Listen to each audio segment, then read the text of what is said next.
Okay, where is it? Oh my goodness, what's that? Oh.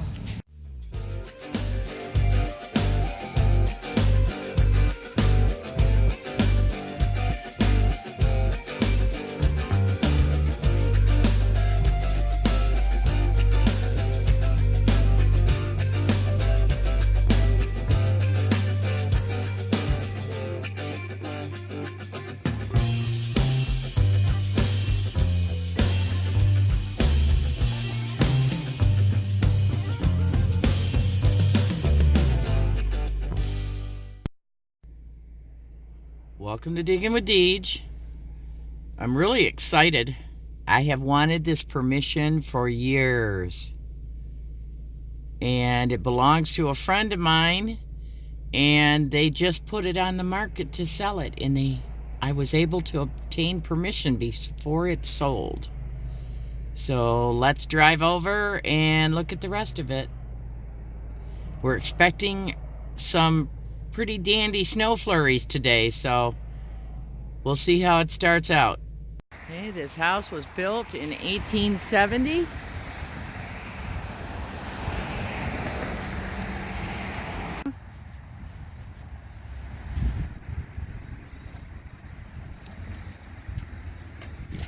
think that's I don't know what that was, a milk something maybe, or doesn't really look like a mailbox. Big old pine trees. It's a black house, I think, with stucco over it.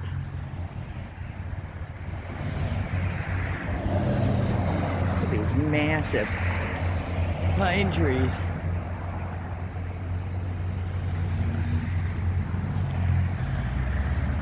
When I was little, I remember the gentleman that lived here got caught on a ladder, and everybody was calling his family to let them know he was on a ladder because he was on the other side of the house. A family member lives next door. They couldn't see him because he was on the other side of the house. He was 98 years old and he was up on a ladder fixing something on the house. So I'm pretty excited to get this property. But we're expecting snow flurries. As you can see, there's some snow on the ground. But every time the sun comes out, it melts. So cross your fingers. I only got maybe a day before it freezes solid. So we're expecting some pretty cold temperatures. Hoping the ground's not froze. Maybe just a top inch. I'll get back to you. Okay, got my first target. And I have no idea what it is.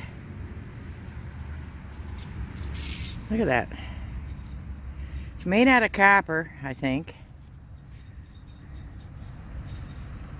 It's like a container. But I don't see any writing on it. I have no idea what that is. Looks like maybe a little tin of something.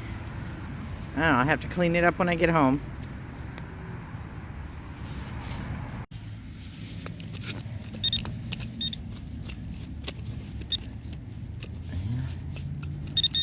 Oh, there's something here. What's that? That's weird looking. Look at that. It's almost like a hearing aid battery or something. No, no, it's something bigger than that. I'm not sure what this is. Let me get a brush on it. I'll get back to you. Okay. Anybody got any ideas what that is? It's got chunks of glass stuck in the middle of it. And I think this back piece is made out of glass as well. Maybe a fuse, or I have no idea. But it's round, so that's why it rang up so good. Had another high signal and found a tube of something to kill rats, mice, and cockroaches. Okay, just had another steady 79, and this is what I dug up.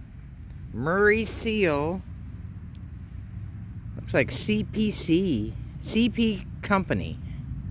I have no idea what that is. Still in front of the old outhouse spot. Hose nozzle or something. That's what it looks like to me. A hose nozzle or something to do with a hose. What a massive shrub. This thing is bigger than my car. It's like 3 of my cars. But look, the top. We have a little robin's nest. But better yet, we have a beehive. I think they call that a paper nest. I don't know if that's wasps or bees, but it's big. Okay, this is a tough permission because power lines. It's on a corner, so there's power lines everywhere. But I came out in the light. I came out in the light because I just dug an old shotgun head stamp.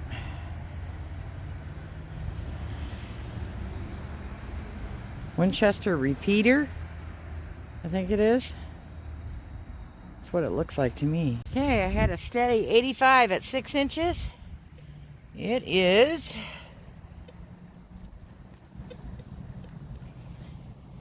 a 1945 wheat penny. Pretty black, but it's really dark soil here. You can just barely make out the 1 cent.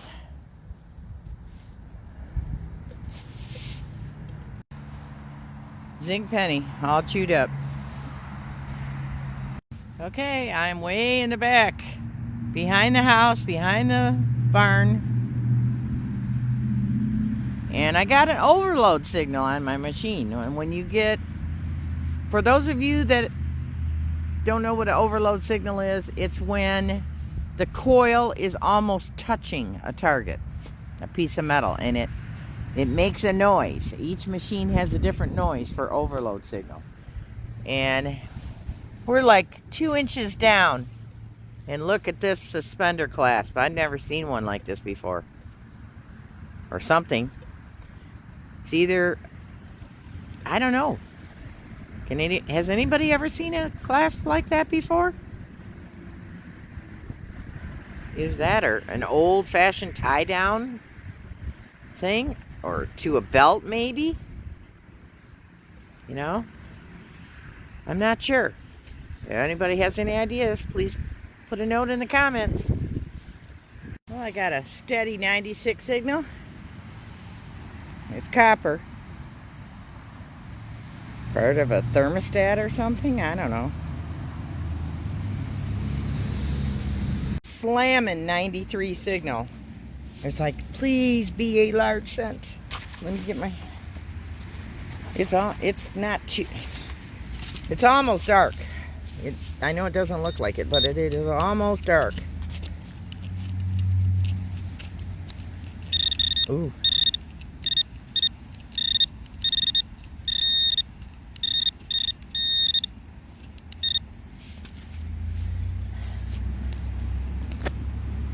Uh-oh, I heard something. Oh, and I don't have my gloves on. Hang on a minute. Okay. Use this because I can see better in the camera lens. Ooh, what's that? I thought I saw something.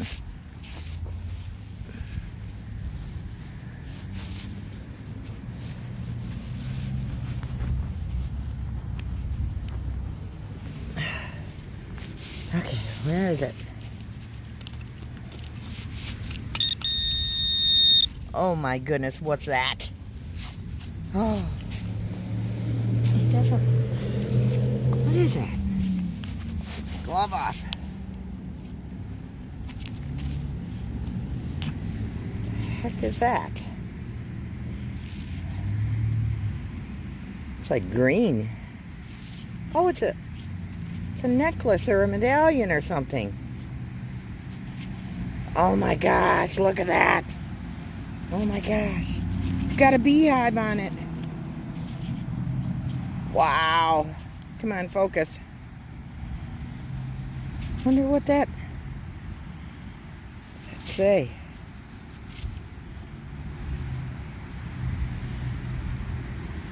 Astra?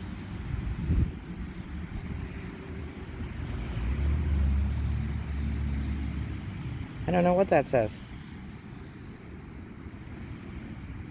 Has anybody ever seen anything like this? I'm going to have to research this. Wow, beautiful. I knew there was stuff here. Woo! Score!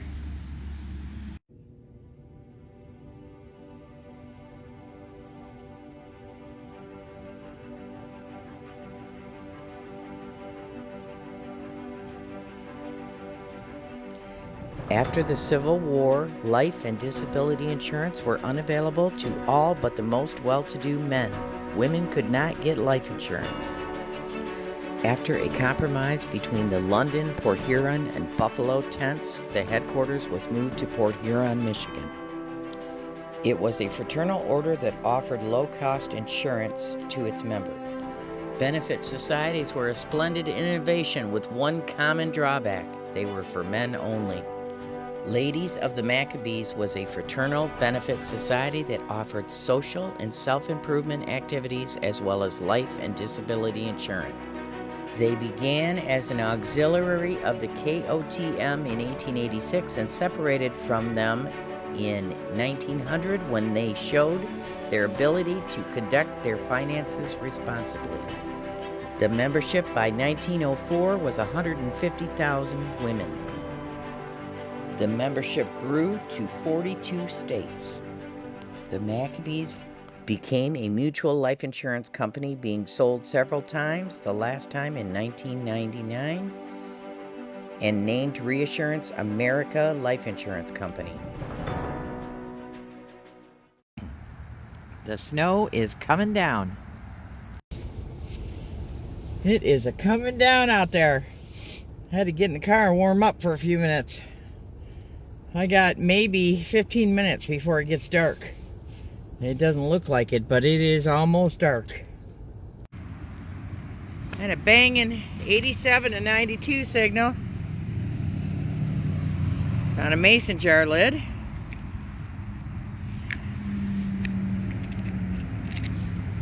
And in the same hole, a piece of a clamshell.